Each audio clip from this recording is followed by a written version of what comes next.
Kementerian Pertahanan menubuhkan jawatankuasa khas bagi menilai tindakan undang-undang serta jumlah ganti rugi susulan pembatalan kontrak sistem peluru berpandu anti kapal (NSM). Menteri Pertahanan Datuk Seri Muhammad Khalid Nordin berkata, kerajaan telah menjelaskan hampir 95% daripada nilai kontrak melebihi ringgit Malaysia 500 juta.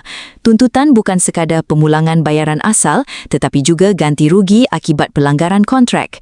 Jawatankuasa khas peringkat kementerian telah ditubuhkan untuk memperincikan tuntutan yang bukan sekadar melibatkan pemulangan bayaran asal tetapi juga ganti rugi akibat pelanggaran kontrak berkenaan, katanya kepada pemberita selepas menyempurnakan majlis peluncuran program Prowira Ready to Work Graduan dan Inisiatif Pendidikan Yayasan Lembaga Tabung Angkatan Tentera Yayasan LTAT 2026 14 Mei 2026. Kementerian turut menilai beberapa alternatif bagi menggantikan sistem NSM dengan proses integrasi dijangka mengambil masa beberapa bulan.